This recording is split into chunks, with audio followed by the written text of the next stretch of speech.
everyone. Good morning. Happy Monday to you. Waiting for Charles. Looked like Charles stood me up today. Probably working on something for the live show or the Jason Stapleton show. But welcome back. Yeah, Slacker.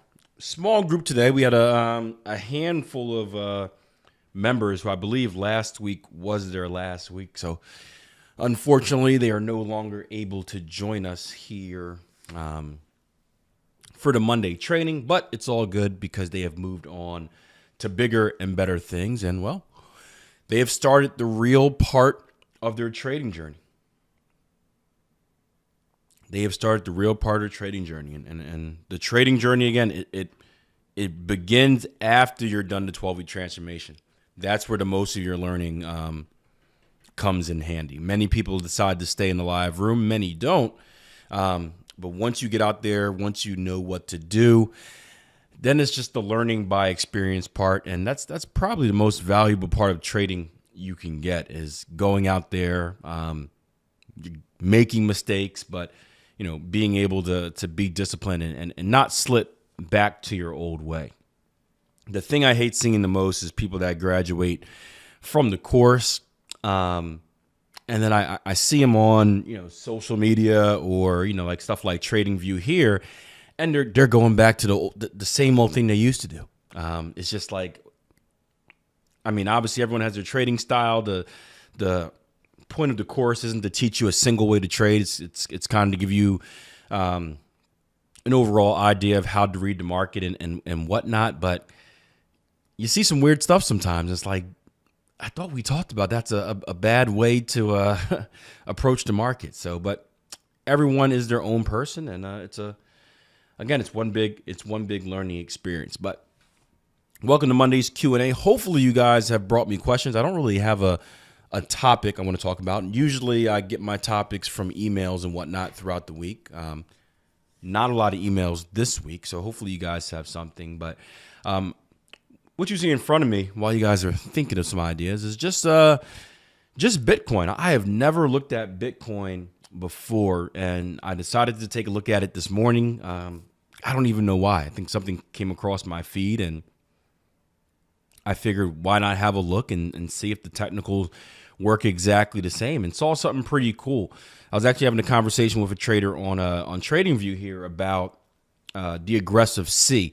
He had mentioned that, Akil, you had mentioned something about the aggressive C either in a video or a post the other day, and I went back, I did some testing on it, and found that it was a horrible, horrible way to trade. I think he said about only 25% of the 25%, I guess, of the cases he found went on to be profitable. And I'm like, dude, great job. There's so many people out there that will just try to trade it with their hard-earned money live account right away and get blown out the water, and then usually yell at me.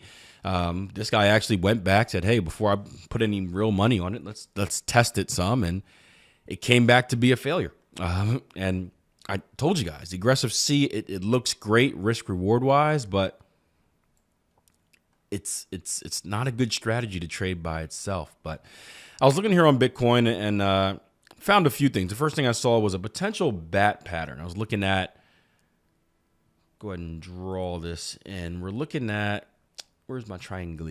My triangle tool. We're looking at an X to A right here. A to B. B to C that we just put in. And a C to D. And again, the aggressive C thing was just on my mind. And well, as I dug down into it, here's a great example of, again, not taking an aggressive C, but potentially taking a trade opportunity that happens to be at the C point of a bigger pattern. And I was just looking at the overall structure of Bitcoin. Now, bigger, longer time frame or higher time frame, I believe we're heavily bearish. But I was looking at this right here. I was looking at our previous move. We had just broken a previous structure high right here. We just draw this in, you can see break above, close above at that level. Let's go ahead and make this a solid line, make it a little lighter. Break above, close above at that level. And I was just reading price action because, that's what I like to do, read price action. And I was looking at swing high to swing low. I was looking at an outside return right here. Boom, swing high to swing low. And we kind of shelved off at this level. You can actually make the case for this to be a triangle wedge pattern, something of that sort. But we hold this support level twice, 1, 2. You can even say we come back and test it for the third time right here as we consolidate. And again, you get one of these wedge patterns down here. And then we finally break out to the high side. We get a higher high, higher close above our structure level right here. Now we get a retracement right back into that level. And I'm thinking a long opportunity. I'm thinking higher high, higher close. We've got a short-term bullish rotation. We've got a retracement back into our previous structure level. It looks like a 618 fib as well. Let's see how good my eyes are.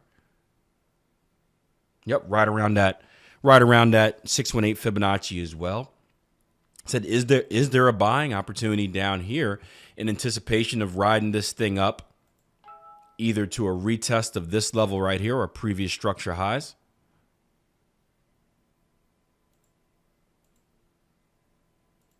Or even our bat pattern completion up here.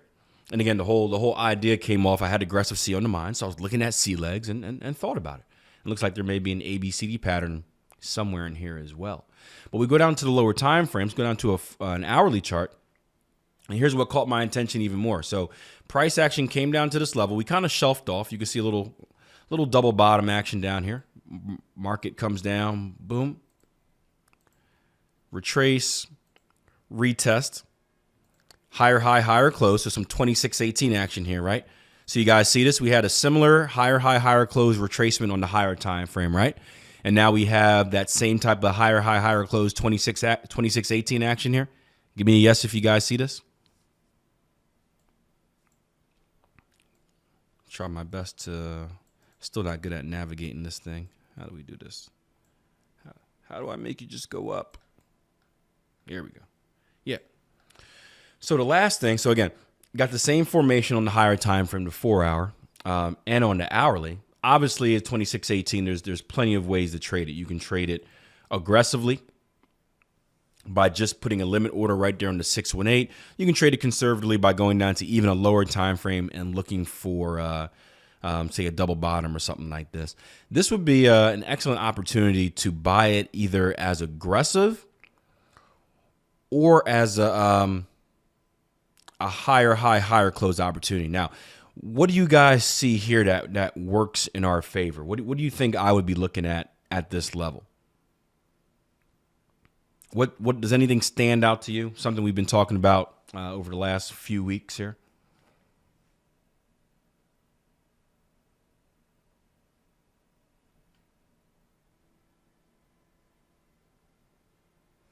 Neil says, if you see me doing that, deviating from my righteous path, please give me a nudge. Slap in the face. Stop it right now. Yeah. Candlestick formation. I'm looking at the wicks of these candles, and I'm noticing here, I'm looking at even right here, long wick to the downside, long wick to the downside, long wick to the downside, long wick to the downside, all in this same area. Each time the price action comes into this area, essentially, you can take the low of this candle right here, we're holding. Yeah, tweezers, I believe the name is. Again, I don't get too much into the candlestick names of these things. I just worry about what it looks like. But yeah, tweezer bottoms. So for me, especially after this first one, the second one at the close of this would be an excellent opportunity to buy. Now, if you're a little more conservative, wait for a higher high, higher close. So a candlestick to close above 234.75s. That's going to give you a little bit more added confirmation. But this is a good buying opportunity. Now, here's the issue with waiting for the added confirmation. And as I talk about, there's always a give and a take.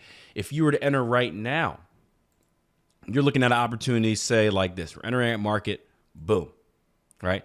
Stop loss, depending on how aggressive you are, you could have them right below these tweezers, right below these wicks. But let's say you're shooting right below your structure level here. So you have a stop loss that looks like that. You have a potential target area. And again, it all depends on how aggressive you are. You don't need to be this aggressive, but if you're looking at just basic structure, looking at a target level about right here, right? What would you guys say? Is this a good, bad, okay risk reward? What do you think? Pretty good. Could be better, right? Pretty good. Now, and again, that's off an aggressive approach. If you took a conservative approach, if you had to wait for a higher high, higher close, where would our entry be at, guys? And here's kind of the pros and cons, right? The higher high, higher close will give us confirmation. It'll tell us that, the higher high, higher close, the market really has given me one more extra clue that we might, that we're probably going to see continuation in that direction. Here's the problem, though. This is an hourly chart. It's 9:13 right now.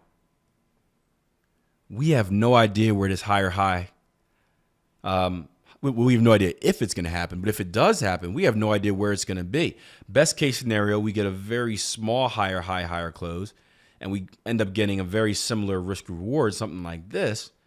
But what if we get a big rally it's a bank holiday today. But what if we get a big rally, and by 10 o'clock after the U.S. Open, what if our higher high, higher close is all the way up here?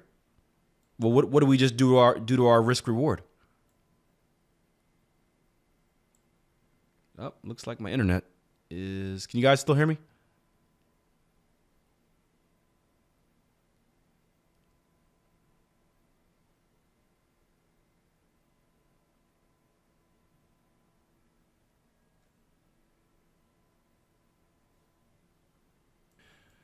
There we go. Sorry about that. Internet went out for a little bit, I guess.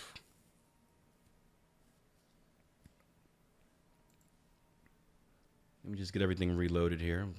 We'll get back to the thing. All right, you should be seeing my screen again right now.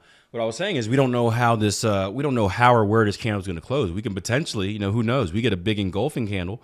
We can close all the way up here, and you can see we just, that's going to mess with our risk reward. So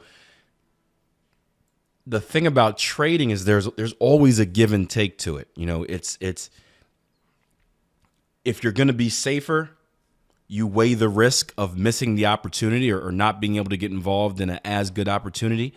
If you're going to be riskier, you may give yourself a potential, better opportunity risk reward wise. There may be a lot less at risk, a lot more potential reward, but the safety of the actual move might be there. And there's never going to be a strategy or a way to trade that where you consistently get both. It's always, if you're given somewhere, you're taken from somewhere else. If you're taken from somewhere, you're given from somewhere else. And it's always, it's about optimizing that balance.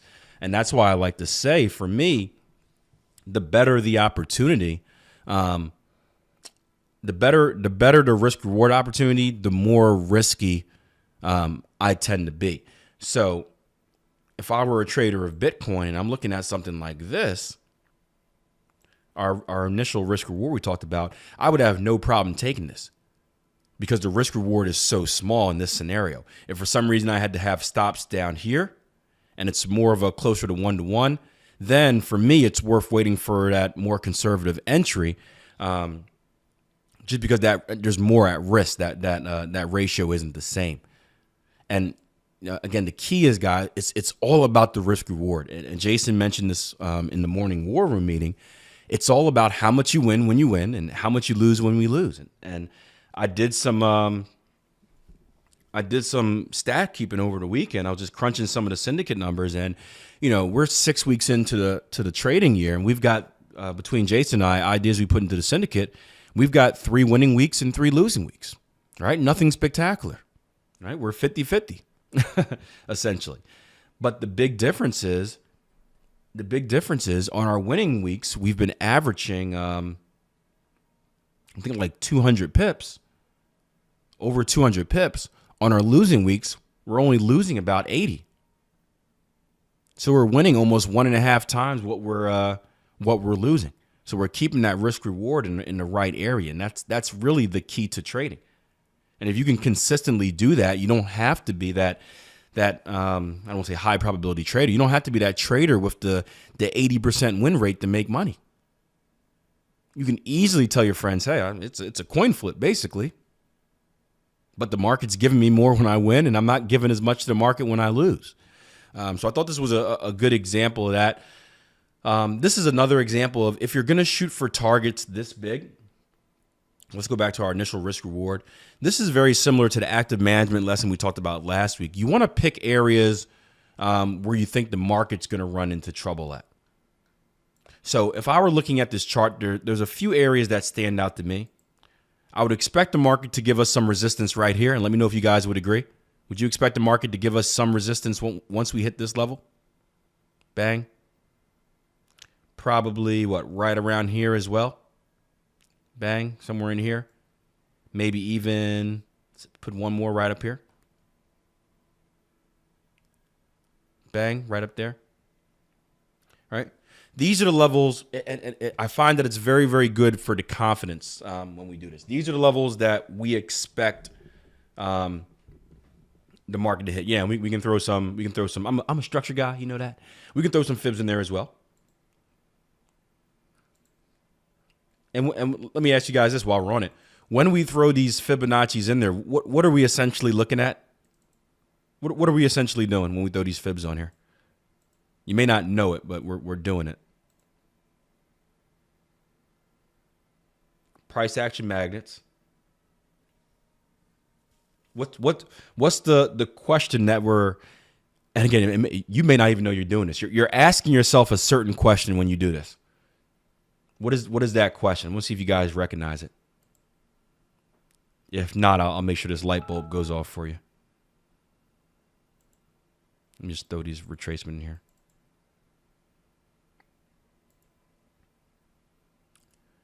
What do you have? 50%? No. 3D2, 618. All right, so maybe a 382 right here. You're really asking yourself this. You may not know it. You're asking yourself this question. If I were a seller, what area would I look to get short?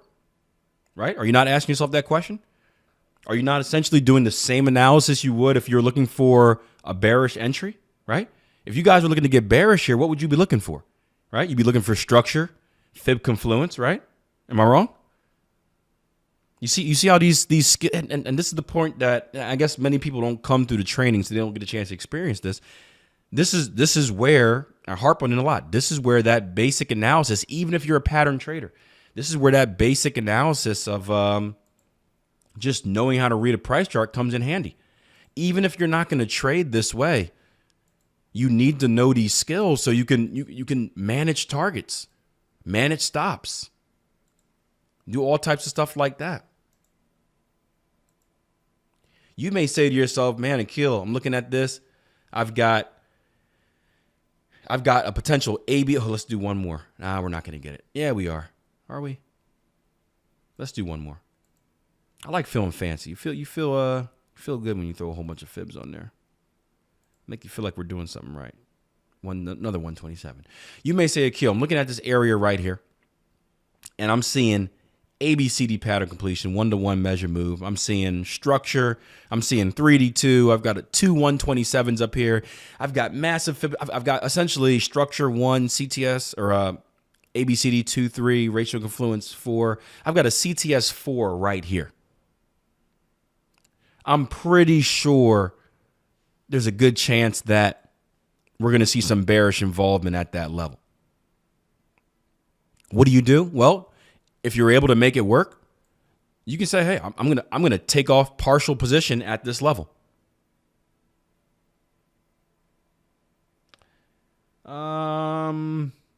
Lower time frame bat pattern completion, yeah. Not higher time. I wouldn't really take the lower time frame stuff into account. I try not to adjust my higher time frame trades off of lower time frame patterns. So I wouldn't draw this as a leg here on the hourly, but you're right. A 15 5-minute chart, you're looking at a potential Gartley here, or bat. But you're saying to yourself that this is a level where you expect some bears to get involved. At least you expect to see some type of resistance. You can say, hey, either I'm going to take my full position off here. I'm going to take a partial position off here. Say if you're trading 2 contracts, well, I'm going to remove one of my contracts here and I'll let the other one ride up to the bigger picture. Or you can do something as simple. I'm just going to protect profit. Like, Jason did it this morning. If price action hits this level, then I move stops to break even. So worst case scenario, it's a scratch trade. I don't lose any money on this trade. So there's different ways you can manage it. But it starts by knowing the areas that you need to watch for. Where do I need to be aware of? Where should I allow to get, I don't want to say you should get scared ever, but where should I be allowed to get concerned? And this way you're not getting concerned at random places. You know exactly beforehand that, hey, price action comes up to 242.50s area or 242.65 area. I need to pay attention. If I get any type of bearish signal here, I may need to roll those stops up. I may need to take some profit off. I may need to do X, Y, and Z instead of just having price action be at a random area and be like, oh, I'm up 20 pips. I should stop out. So a little bit more on active management, a little bit on structured trading on Bitcoin as well. I don't trade Bitcoin, but I think it's a good buying opportunity. I thought I had something else on here this morning too. Do we have no? I thought we had some hidden divergence here. But yeah, a good buying opportunity here. All right, let's get to some of your guys' questions. I've rambled on for a half an hour already. Danny says, Akil, let's say we get a trade with positive CTS and you have to take it, but the risk reward does not make sense, meaning you lose more than you win. Is that to be considered? Is that considered not being consistent? No, because one of the rules in your trading plan should be I only take trades where the risk reward is, and insert your rule. So I only take trades where the risk reward is at least 1-to-1, or I only take trades where the risk reward is 2-to-1, 1.5-to-1, whatever your particular rule is. So if you have a CTS score, it's a CTS million. So say a CTS 7, right in that range where you can take it. You measure it out, but the risk reward doesn't make sense. It doesn't meet your rules. Then it's not a valid trade for you. It's not a valid trade for you.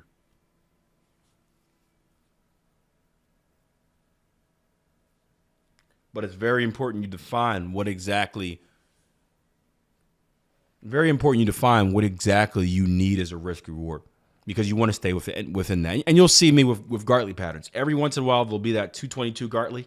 You guys know I don't really like it because I don't like Gartleys that completed to 786.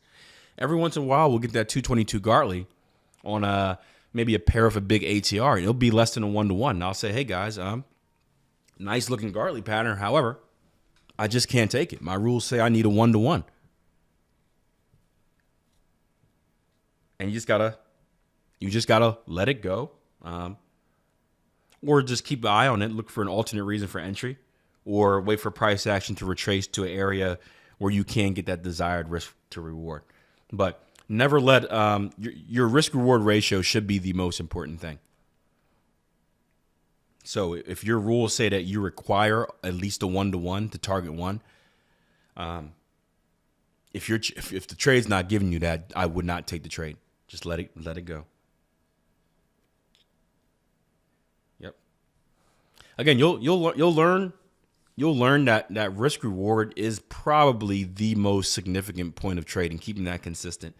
And the problem that a lot of us had as rookie traders, or that I don't think it was that we were bad traders. I'm pretty sure all of us had a pretty good. Not a pretty good, but a pretty good win rate. I don't think we were like 10% traders. The problem was risk reward. We would, and a lot of it comes from like mistakes like early profit taking. But a lot of us would take profits early. We'd have trades where we'd be like, I think the market's going to reverse right here, so our risk would be this much, and our reward would be that much, or our reward would be this much, and our risk would be something like this, and we'd win a good percentage of the time. But our losses would usually take away about 2 or 3 of our wins. Take care, Cody. A lot of the time, our losses would take away for 2 or 3 of our wins. And it really should be the opposite. Our wins should make up for 2 or 3 of our losses. Again, looking at the week we had in the syndicate, 200 pips per winning week, 80 pips for losing week. We can have 2 losing weeks in a row, have 1 winning week, and still be in the positive, still be in the black. That's the switch we have to make. We've got to go from the other way around. So I used to be the exact opposite. I used to be a trader that had a very high win percentage, maybe 70% winners, but I'd have a very good, I'd have, say, 3 good trading weeks in a row. I have 1 bad one that just took everything away, and I'd be back to break even. I'd be like, what the heck? Doesn't make any sense.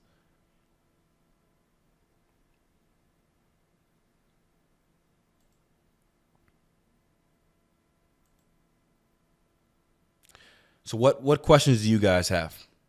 What struggles are you facing in your trading journey right now? What struggles in the course or anything in the course that's a little bit confusing to you at the moment that you've come to?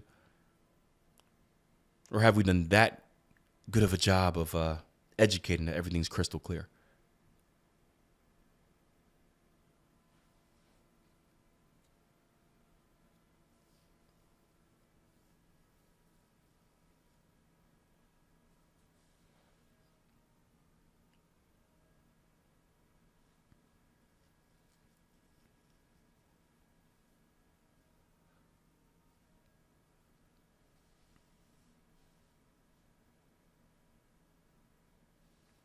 The mental part for me, the mental part as of what, taking the trade or managing a trade, not making mistakes. What's the toughest part of the mental part for you? Is it before the trade or once you're in a trade, just sticking to it?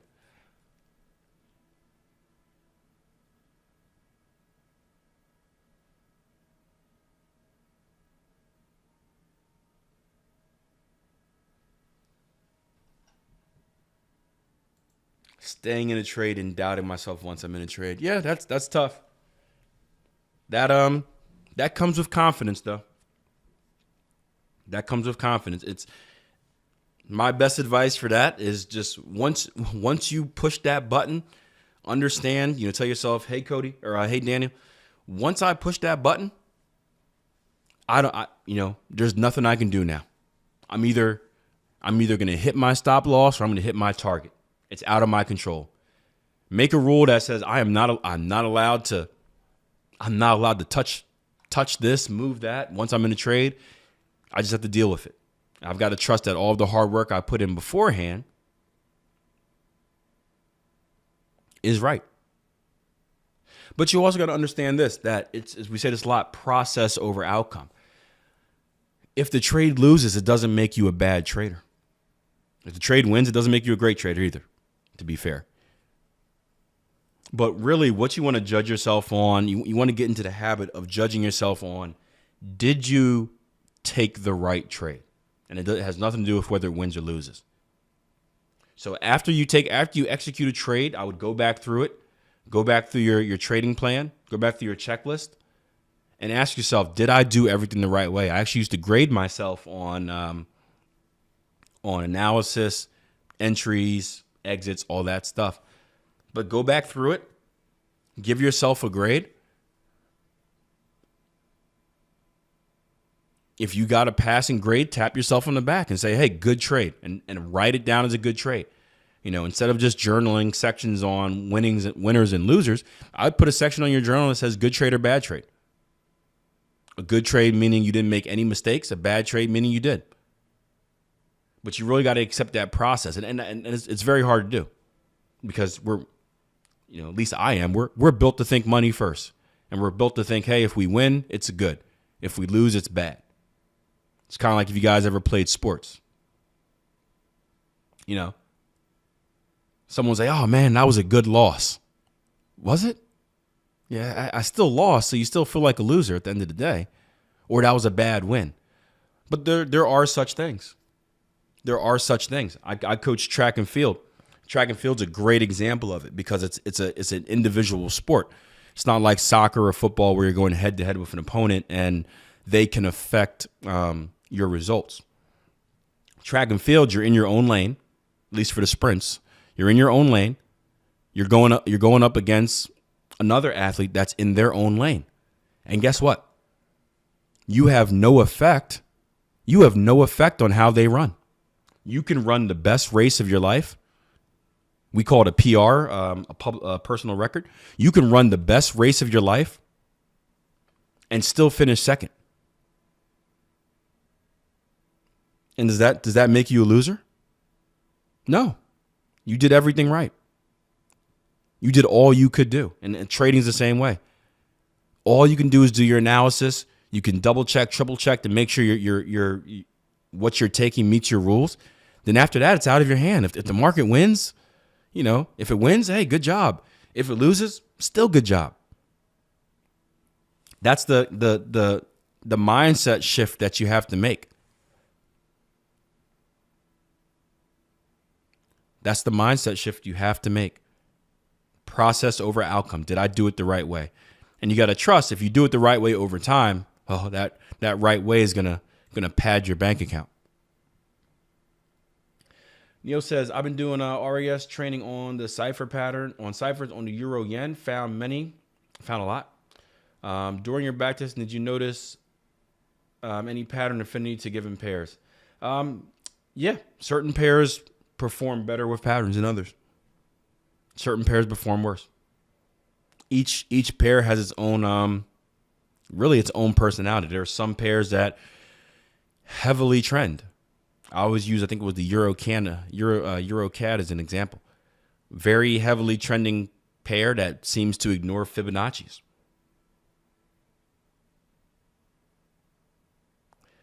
Not a lot of pattern opportunities on that pair, and the ones that were there didn't really work. Same thing with, I think, Euro Pound was one. Euro Pound, pretty good with patterns, but you don't see a lot of them. It moves very, very slow. So you may see one pattern every few months. So each pair has its individual personality.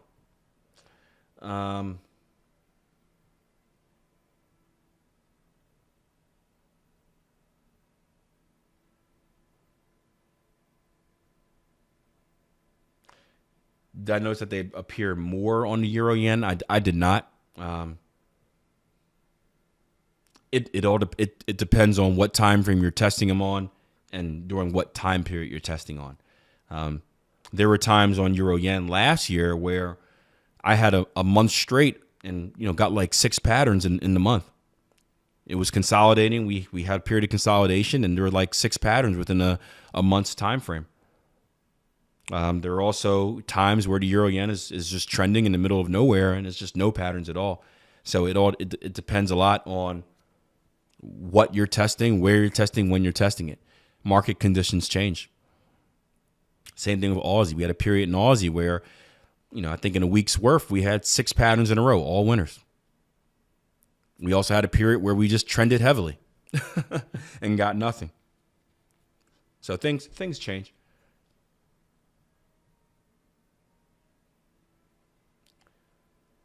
Well, obviously the lower time frame you go, the more you're going to see, the more opportunity. So it's really good for training your RAS using lower time frames because there's more opportunity there. You see things over and over again. Dan says I took 8 trades last week. Out of all of them and only followed 2.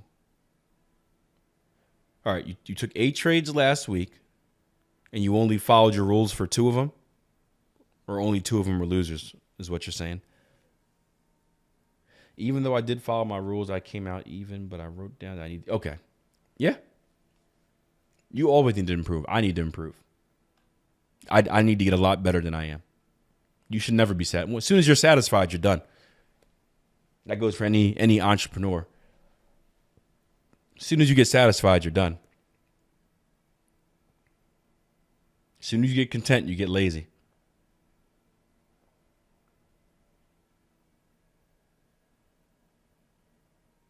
So you always have to have that hunger to get better. You said follow my rules on the losers, and it doesn't make sense. Well, why? Well, let me ask you this, Dan. Just because you take a trade, does it automatically mean that it's going to win? No. I'll give you a secret. I follow my rules on every single trade I take, and guess what? I lose a lot of the time. I've lost hundreds of trades. I lost over 100 trades last week. Or last week. I lost over 100 trades last year. I followed my rules on every single one of them. There's nothing that says that if you follow your rules, you're going to win every time. Unless you have a system that is 100% correct.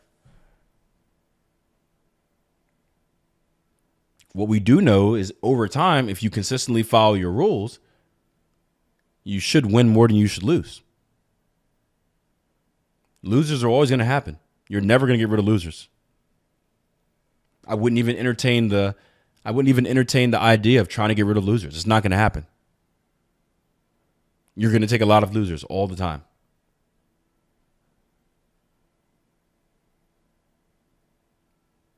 If you want to make any change, it's asking yourself, how can I lose less when I do lose?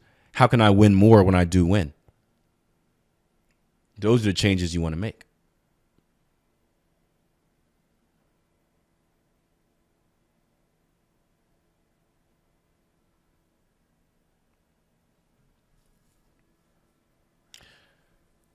Yeah, I never moved my stop loss.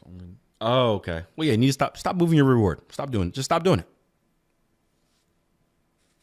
Just stop doing it. That's all I can say. There's no secret to it. Just don't do it. Trust yourself. Trust yourself. Double, triple check your analysis. Place the stop. Place the limit order. Once it's there, don't touch it. There's only two options. You're either going to be stopped out or you're going to make profit. Those are the two scenarios.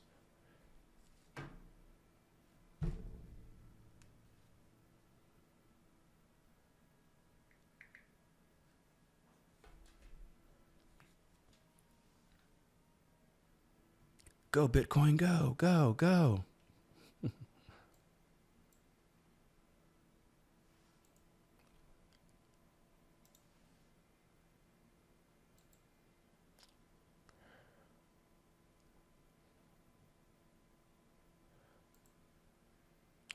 All right.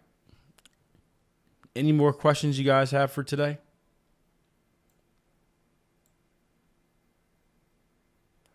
Which is my favorite pattern? Bat pattern. Has the best risk reward. I'm really not a fan of Gartleys at all, unless they're very deep Gartleys.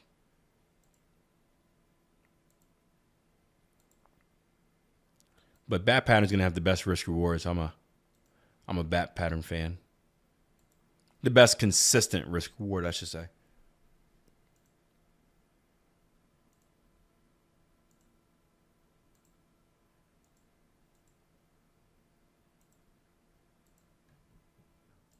We're about to end of things anyway. Yeah. Hi. So, yeah, I don't know why that happened. It kicked me out, then it wouldn't let me log back in, but I don't know. Maybe they're doing something to it.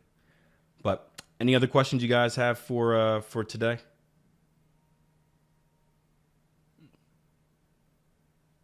But that was on my end, guys. It's not on your end.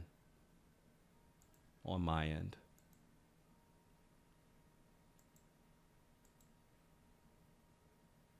Nah. Yeah. It disconnected me, and then it's whenever it disconnects me, you try to log in, and it gives you a warning that says someone else is logged in with your credentials. Then you gotta do it like 3 times, and then it was odd, but it happens every once in a while. Not sure why, but it does. My guess is that maybe the internet connection is disrupted by a split second, and that's enough to kick you out, and then you got to do all this fun stuff. Neil said, I noticed a few ciphers went on to complete despite not having a valid C leg. I noticed this happened a good amount of time. Then they weren't ciphers then, Neil. They didn't have a valid C leg. They weren't ciphers.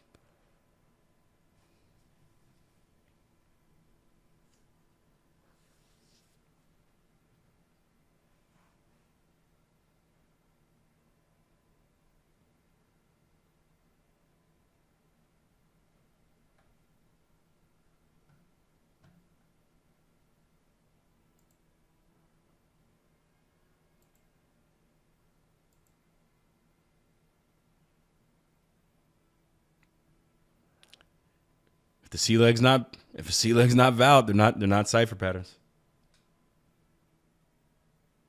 Were they other patterns I missed? I don't think so. I know the shark is very similar. I think the shark has a higher completion. I think the shark pattern, if I remember correctly, is very similar to a cipher.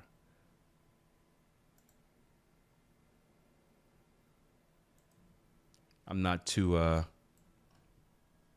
a shark trader, so I'm not too sure. Let me just check. But no, they're just nothing.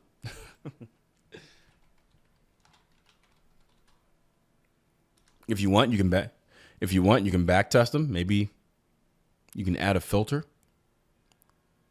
Yeah, shark's complete above the 0 leg. So not gonna be a shark, yeah.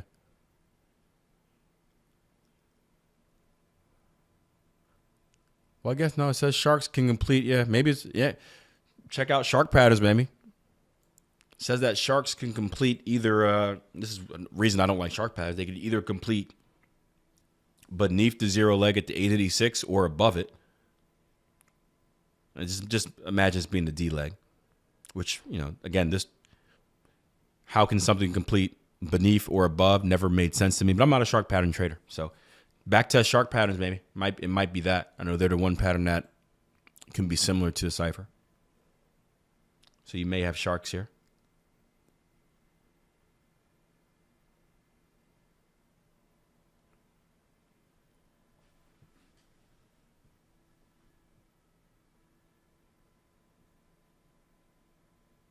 As long as there's a structure to the left of D, the retrace followed the cipher targets.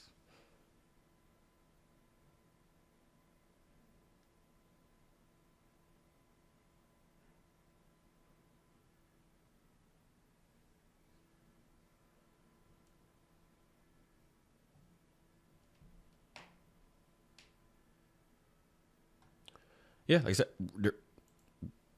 research shark patterns. They're not, if they don't hit the C requirements, they're not ciphers.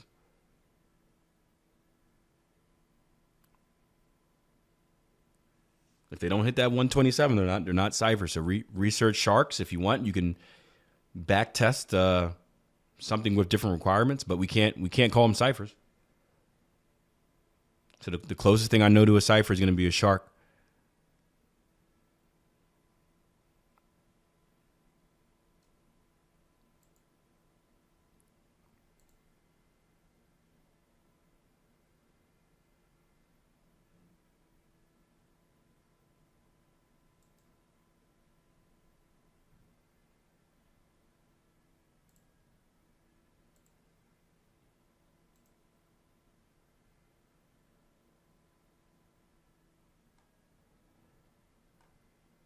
Or who knows, back test it.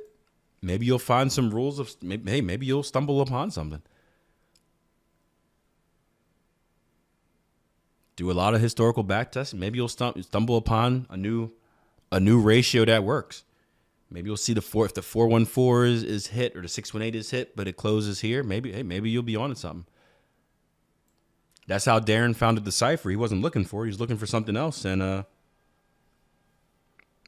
he just noticed something. Once he noticed something, he decided to test it, tested it, and saw it was profitable, and just went from there. Continued years of testing.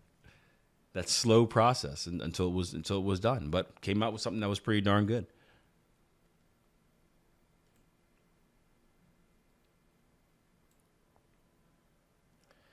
Someone else would have found it during their back testing? Not necessarily. Not everyone back tests for. You'd be surprised at how many people don't back test, and not everyone back tests for something different. If I'm back testing and I saw it, and I'm just going to say, hey, it's an invalid cipher, and I wouldn't even finish the completion. I'd probably pay it no mind. So you never know. When a lot of people backtest, they backtest for the specific pattern. They don't backtest for something new or something different. So if you think you're onto something, follow up on it. Could be big. Worst case scenario, it's nothing at all. And then, you just continue on. So, but we're going to call it a day for today. I will see you guys tomorrow in the live room. Our small group today. Again, we got a lot of graduates that are done. But until next time, plan your trade your plan. Have fun going through charts today and continue to train that RAS. And I'll see you tomorrow for some live trading. Take care, gang.